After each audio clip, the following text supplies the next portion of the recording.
Over the last few weeks, we've been walking through a simple reset path together. We started by creating space. Then we talked about what it means to begin again without starting over. Then we explored how one small shift can change your direction. And this week, I want to talk about something that often sits right underneath all of that. That feeling when your mind won't quiet down.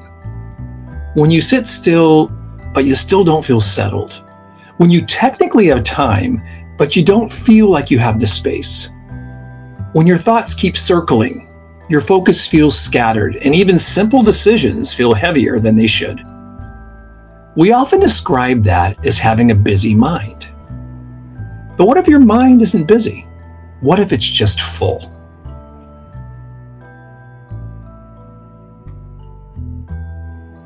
Welcome back to Wandering But Not Lost. There's a big difference between a busy mind and a full mind.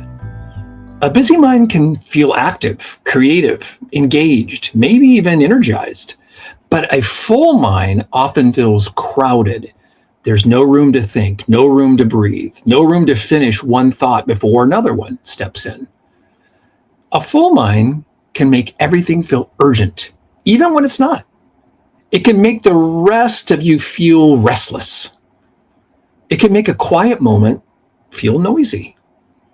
It can make one small task feel connected to 12 other things you haven't really figured out what to do with yet or how to proceed with them yet. And you know what? That could be exhausting. Not because you're weak, not because you're failing in any way, not because you can't handle life, but because your mind may be just holding on to too much all at one time. And when we don't recognize that, we start blaming ourselves. We say things like, why can't I focus? Why am I so distracted? Why can't I just relax? Why do I keep forgetting things? Why does everything feel like it's just too much? Maybe the better question is, what is my mind carrying right now? That question changes the energy. It moves us away from judgment, and it moves us towards awareness. A full mind is often carrying things that have not been named yet. It may be carrying a decision you've been, kind of postponing, a conversation that you need to have and been putting off, a task you keep remembering at the wrong time, a worry that keeps resurfacing into your consciousness, a responsibility that has no other clear next step. Maybe it's a project that's open but not quite defined yet. Maybe it's a promise you made before you checked your capacity, a list that has never made out of your head onto paper. And sometimes the mind keeps bringing those things back up because it's trying to help. It's saying, don't forget this. Pay attention to this. This still needs a place. This still needs some attention. This needs a decision. This still needs a boundary. It still needs to be released. But when everything is living in your mind at the same time, it often starts to feel really, really loud. The important thing, the small thing, the urgent thing, the unfinished thing, the imagined thing, the thing that might happen but has not happened yet. Well, they all begin competing for the same space. And that's when the mind starts to feel less busy and more full. When our minds feel full, we often think the answer is just more focus. We tell ourselves things like, I need to concentrate. I need to get it together. I need to be more productive. I need to stop being so scattered. And sometimes, focus absolutely helps the situation. But if the mind is already overloaded, trying to force focus can feel like trying to organize a closet by shoving one more box inside it. At some point, there's just simply not enough room. So before we ask ourselves, how do I focus better? Maybe we need to ask, what needs to come out of my head? What needs to be written down? What needs to be named? What needs a next step? What needs a boundary? What needs to wait? And what needs to be released? Clarity often begins when we stop trying to hold everything mentally. Because your mind is not meant to be a storage place for every thought, every task, every worry, idea, responsibility, and reminder in your life. it needs to have some room to breathe. So, how do we begin with this? Not by clearing everything and not by solving everything, and Lord knows not by creating a perfect system before tomorrow. We begin with one small clearing. So, here's a simple practice. First, pause and ask yourself, what is taking up space in my mind right now? And let that answer be honest, not polished, not organized, just honest. You might even write it down as a quick list. The email, the appointment, the thing I forgot, the decision, the worry, the conversation, the project, the house, the schedule, the money thing. It goes on and on and on. The family thing, the body thing, the future thing. Whatever it is, let it be named. Because naming it begins to move it out of the swirl. And then ask yourself, what actually needs action right now? This is important because not everything your mind is carrying needs to be solved today. Some things need action, some things need a reminder, some things need a conversation, some things just need more time, some things need a boundary, and some things need to be written down and revisited much later. And some things may simply need to be released, at least for now. The goal is not to empty your mind completely. The goal is to create enough space to hear yourself again. So here's the reset for the week. Pause, take a breath, let your shoulders drop, and ask yourself, what is my mind carrying right now? Don't judge your answer, just notice it.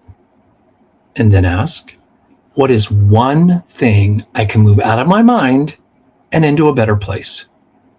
One thing. Maybe you write it down. Maybe you add it to your calendar.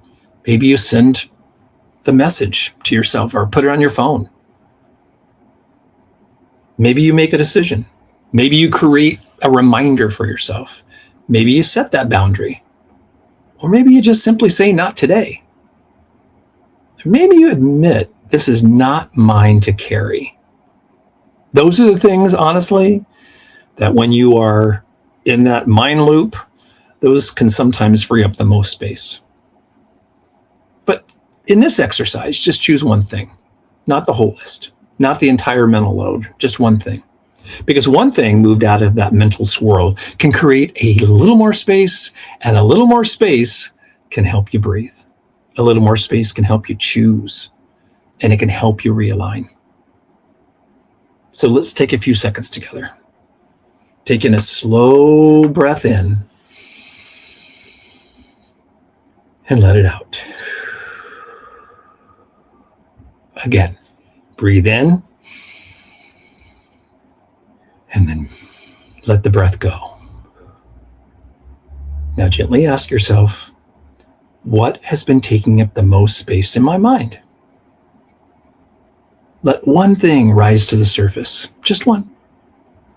And now ask, does this need attention, action, a boundary, or release?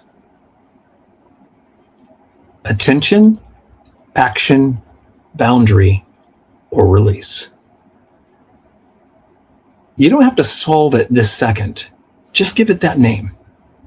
And then ask yourself, what is one small next step that would create a little more space? And let this be simple. Let it be doable, and let it be kind. Maybe the next step is writing it down. Maybe it's actually scheduling it. Maybe it's asking for help. Maybe it's taking a walk before deciding. Maybe it's letting it wait until tomorrow. Maybe it's putting your hand on your heart and reminding yourself, I don't have to carry all of this at once. If this is where you are right now, if your mind has been feeling crowded, noisy, or full, I want to remind you that you don't have to figure this out all on your own, and definitely not all in one sitting. And this is why we keep creating little reset tools and gentle reflection practices inside our reset library. They're not there to give you more to do. They're there to help you pause, notice, realign, and begin again in a way that feels simple and doable. So if you need a place to start, I think the Reset Library is the place to do it. I'll put the link in the description below. And if you want to go a little deeper there, the Clarity series is also another great guided path to help you create more space, reconnect with what really matters in your life, and move forward with a little more intention. You don't have to carry everything in your head. You're allowed to use tools. You're allowed to write things down. You're allowed to create reminders.